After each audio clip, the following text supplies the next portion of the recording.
अपने डर को काबू कैसे करना है ये कोई बेयर ग्रिल्स से सीखे। बेयर ग्रिल्स वो रियल लाइफ हीरो है जिसने हम सब बचपन में ऐसे ऐसे कारनामे करते हुए देखा है जो हमारे रोंगटे खड़े कर देते हैं। जो करने का हम कभी सपने में भी नहीं सोच सकते वो ये बंदा सच में करके दिखा देता था अपने स्ट्रॉन्ग माइंडसेट के बदौलत। लेकिन क्या आपको पता है बेयर ग्रिल्स हमेशा से ऐसे नहीं थे।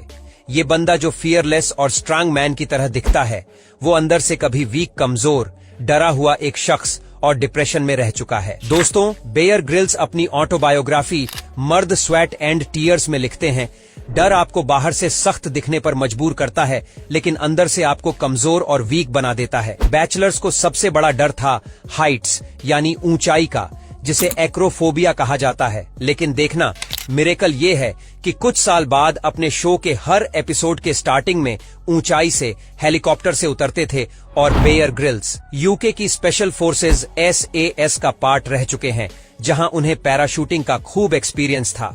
वो कई बार प्लेन से छलांग लगा चुके हैं।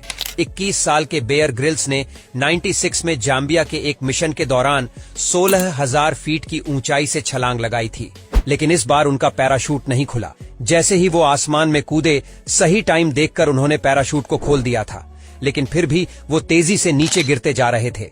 जब उन्होंने ऊपर की ओर देखा तो उन्हें पता चला कि पैराशूट पूरी तरह नहीं खुला है। वो हड़बड़ी में पैराशूट के कॉर्ड्स खींचने लगे कि किसी तरह पैराशूट पूरी तरह खुल जाए। ये सब करते करते वह पेड़ों से टकराते हुए जमीन पर आ गिरे और एक झटके में अंधेरा छा गया। वो जमीन पर अपनी पीठ के बल गिरे थे और गिरते ही उन्हें भयानक दर्द महसूस हुआ।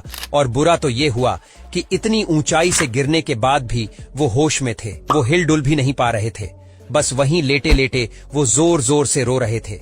वो इस उम्मीद में थे कि उनके साथी उन्हें बचाने आते होंगे। दर्द इतना ज्यादा खतरनाक था कि उन्हें सहन नहीं हो रहा था। वो कहते हैं कि इस दर्द को झेलने से अच्छा तो मौत थी, लेकिन मौत भी नहीं मिल रही थी। वो कई देर तक वहीं दर्द में गिड़गिड़ाते रहे। जैसे ही उनके साथी उन्हें फौरन अफ्रीका के एक हॉस्पिटल में लेकर गए, उन्हें याद है कि डॉक्टर ने उनकी पीठ में इंजेक्शन लगाया और धीरे धीरे उनका दर्द कम होने लगा। वो सोचने लगे कि वो ठीक हो रहे हैं। वो उठने की कोशिश करने लगे। तभी डॉक्टर ने उनसे आकर कहा कि वो अब चल नहीं सकते। ये सुनकर यंग 21 साल के बेयर ग्रिल्स की जैसे दुनिया ही खत्म हो गई। जब उन्होंने एक्सरे देखा तो उन्हें साफ साफ दिख रहा था कि उनकी रीढ़ की 3 हड्डियां TH, T10 और T12 टूट चुकी थी। ये इंसान के पीठ की सबसे मजबूत हड्डियां होती हैं जो एकदम चकनाचूर हो चुकी थीं। पहाड़ चढ़ने वाला नौजवान अब चलकर बाथरूम तक नहीं जा सकता था। वह कहते हैं, पैराशूट से गिरकर इतनी हड्डियां तोड़ने में इतना दर्द नहीं हुआ जितना 1 साल हॉस्पिटल में रहकर। इन हड्डियों को जोड़ने में उन्हें बहुत ज्यादा दर्द सहन करना पड़ा। हॉस्पिटल में बेड पर पड़े हुए वह सोचते थे कि शायद अब वो कभी नहीं चल पाएंगे। उनकी जिंदगी जीने का रीजन, मीनिंग और पर्पस एडवेंचर था, घूमना फिरना, नई जगह एक्सप्लोर करना। इस चोट ने उनसे उनके जीने की वजह ही छीन ली थी। यह सोच सोचकर उन्हें रातों को नींद नहीं आती थी। एंग्जाइटी से वो पसीने में लथपथ हो जाते थे। उनकी सांसें फूलने लगती थीं। उन्हें हर रात बस अफसोस होता था। खुद पर दया आती थी, खुद से नफरत भी होती थी। 2 महीने बीत चुके थे पर उनकी सेहत में कोई सुधार आने के बजाय उनकी हालत बद से बदतर होती जा रही थी। दर्द बढ़ता जा रहा था और शरीर घटता जा रहा था। अपने हाल को देखकर वह और नेगेटिव होते गए। उन्हें कुछ भी अच्छा नहीं लग रहा था। बात बात पर गुस्सा और रोना आता था। धीरे धीरे वो डिप्रेशन में और गहरे फिसलने लगे। जो लोग उन्हें जानते हैं उन्हें लगता था कि बेयर ग्रिल्स तो बहुत पॉजिटिव बंदा है, वो मेंटली बहुत टफ है, वो बहुत हिम्मत और पॉजिटिविटी के साथ इस परेशानी का सामना कर लेगा। लेकिन ऐसा नहीं था। वो 21 साल के थे और बहुत डरे हुए थे। उन्हें समझ नहीं आ रहा था कि आगे की जिंदगी कैसे बीतेगी, वो क्या करेंगे।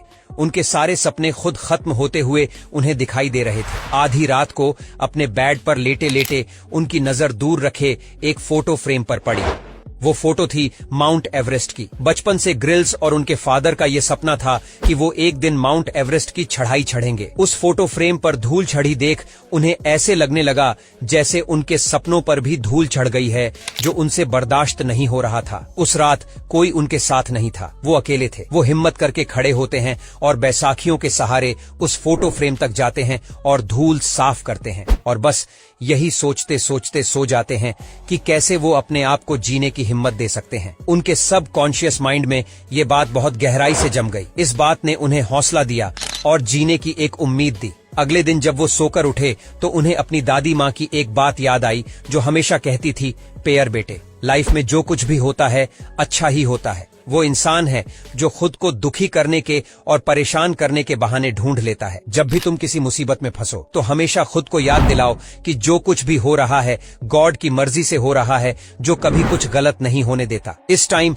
उन्होंने इस बात की गहराई को समझा और इस सच को फील करा कि वो चाहते तो इस एक्सीडेंट में, इस इंजरी और चोट से मर भी सकते थे, लेकिन क्योंकि वो जिंदा है इसका मतलब गॉड ने उनके लिए कुछ बेहतर प्लान करके रखा। इसके बाद उन्हें इस बात की चिंता खत्म हो गई कि उनकी लाइफ में आगे क्या होगा, क्या वो चल पाएंगे या नहीं, वापस स्पेशल फोर्स में काम कर पाएंगे। उन्हें अब इन सब की फिक्र और चिंता ने सताना बंद कर दिया। जब उनकी ओवर थिंकिंग कम हुई तो मन को शांति मिली, फिर उनका स्ट्रेस और नेगेटिविटी भी कम होने लगी। अपनी बॉडी से पहले उन्होंने अपने माइंड को रिपेयर करना शुरू कर दिया। माइंड स्ट्रांग हुआ तो बॉडी भी अपने आप हील होने लगी। उनके जख्म भरने लगे, हड्डियों के जुड़ने की स्पीड तेज हो गई। उन्हें अपने सबसे करीबी दोस्त एड एमएस की एक बात याद आई, जिन्होंने एक बार बैजल से कहा था, अक्सर भगवान को बुरा भला बोलते हैं, भगवान के हाथ में जन्म, मृत्यु और फिर पुनर्जीवन होता है और इस इंजरी से तुम्हारा पुनर्जन्म हुआ है। अब मैं ऐसा हूँ जैसा एक नया बच्चा होता है, किसी चीज की कोई चिंता नहीं, न अपने पास्ट की न ही फ्यूचर की, बस ग्रेटफुल हूँ तो अपने प्रेजेंट के लिए। बेयर ग्रिल्स कहते हैं, जिंदगी अक्सर हमें दूसरा मौका नहीं देती, लेकिन अगर ऐसा होता है तो बहुत ज्यादा ग्रेटफुल रहे। वह ग्रेटफुल थे अपनी लाइफ के लिए, अपनी टूटी हुई कमर के लिए, अपने सपनों के लिए। उन्होंने जाकर उस माउंट एवरेस्ट की पिक्चर को हाथ में लिया और जोर से बोले, जैसे ही मैं ठीक हो जाऊंगा मैं माउंट एवरेस्ट की चोटी को छू के आऊंगा। उन्हें इस डिप्रेशन से किसी एक चीज ने सबसे ज्यादा मदद की तो वह था उनका लक्ष्य, उनका एम और गोल। उनके पास अब तक जीने का कोई रीजन नहीं था, लेकिन उस हालत में जब वह चल नहीं पाते, उन्होंने खुद से यह वादा कर दिया कि वह माउंट एवरेस्ट चढ़ेंगे। जब वह अपने आसपास के लोगों से कहते कि वह ठीक होकर माउंट एवरेस्ट करना चाहते हैं तो लोग उनकी बातों को इग्नोर कर देते थे, लेकिन उनका गोल एकदम क्लियर था। अब उन्हें जल्दी से जल्दी ठीक होना था।